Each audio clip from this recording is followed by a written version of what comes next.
अब फाइनल हो चुका है। A stupid president and administration. 223 trillion rupee. মার্কিন প্রেসিডেন্ট ডোনাল্ড ট্রাম্পের একের পর এক শুল্ক আরোপের বিরুদ্ধে ভারতের পাশে দাঁড়ালো Russia.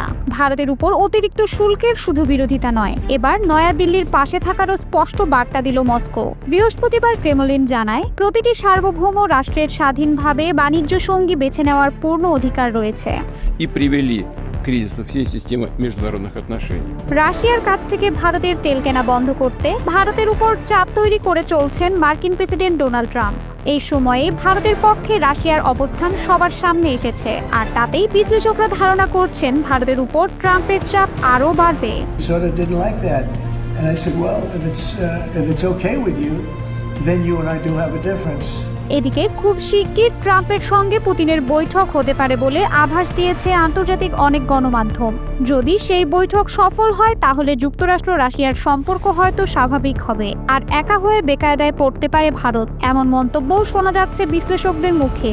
It's really not okay with him. Therefore, you may have to fight, and maybe it'll end very quickly. রাশিয়ার কাছ থেকে তেল কেনার জেরেই ট্রাম্প প্রশাসন বুধবার ঘোষণা দেয়, ভারতের পণ্যের উপর আরও 25% অতিরিক্ত শুল্ক আরোপ করা হবে। এতে করে ভারতের পণ্যের উপর মোট শুল্ক দাঁড়াবে 50%, যা কার্যকর হবে 27 আগস্ট থেকে। I'm trying to get the money back that or secured. ক্রেমলিনের মুখপাত্র দিমিত্রি পেসকভ বৃহস্পতিবার বলেন, আমরা ট্রাম্পের অনেক বিবৃতি শুনেছি, যেগুলো আদতে হুমকি ছাড়া কিছুই নয়। বিভিন্ন দেশকে রাশিয়ার সঙ্গে বাণিজ্য বন্ধে বাধ্য করা হচ্ছে। এই ধরনের আচরণকে আমরা বৈধ বা ন্যায্য বলে মনে করি না।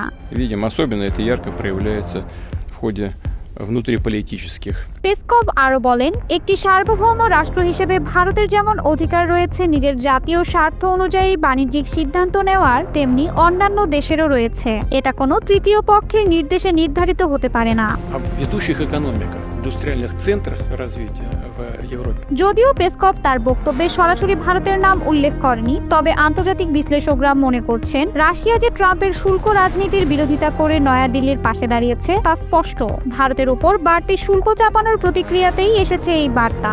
The reductions to India's unfair, very strong tariffs that limit U.S. access into the Indian market very strongly, and really it's a big problem, I must say.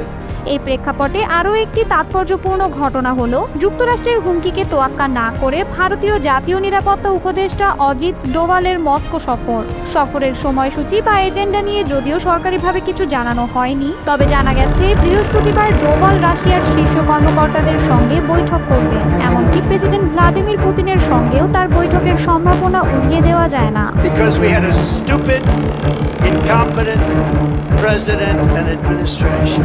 এদিকে শুধু রাশিয়া নয়, যুক্তরাষ্ট্রের বাণিজ্য চাপের মুখে চীনকেও নতুন করে গুরুত্ব দিচ্ছে ভারত। চীনের সঙ্গে সীমান্ত উত্তেজনা সত্ত্বেও প্রধানমন্ত্রী নরেন্দ্র মোদীর সম্ভাব্য বেইজিং সফরকে ঘিরে কূটনৈতিক মহলে তোলপাড় শুরু হয়েছে। বিশ্লেষকরা বলছেন, বাণিজ্যিক স্বার্থে এই কূটনৈতিক তৎপরতা। ট্রাম্প প্রশাসনের চাপ মোকাবিলায় ভারত যদি চীন ও রাশিয়ার সঙ্গে সম্পর্ক দৃঢ় করে, তবে তার নতুন ভূরাজনৈতিক সমীকরণের জন্ম দিতে পারে। এর প্রেক্ষাপটে মোদী সরকারের নীতিকে অনেকেই বহুমুখী কূটনীতির চমৎকার কৌশল হিসেবে দেখছেন। রাশিয়ার প্রকাশ্য সমর্থন এবং চীনের সঙ্গে সম্পর্ক জোরদারের উদ্যোগ, এই দুটি পদক্ষেপ স্পষ্ট করে দিচ্ছে যে ভারত কোনো একক বলয়ের মধ্যে নিজেকে আবদ্ধ রাখতে চায় না, বরং নিজস্ব স্বার্থকে অগ্রাধিকার দিয়ে বহুমুখী সম্পর্ক গড়ে তুলতেই প্রস্তুত নয়াদিল্লি। এখন দেখার বিষয়, এই নতুন কৌশল ট্রাম্প প্রশাসনের ওপর কতটা চাপ তৈরি করতে পারে। যুক্তরাষ্ট্র কি তবে ভারতকে বাজারের দৃষ্টিকোণ থেকে মূল্যায়ন করে নতুন করে ভাববে, নাকি এই বাণিজ্য উত্তেজনা আরও তীব্র হবে? সময়ই দেবে তার উত্তর। তবে একথা পরিষ্কার যে ভারতের পাশে বেশ শক্ত অবস্থানে আছে রাশিয়া।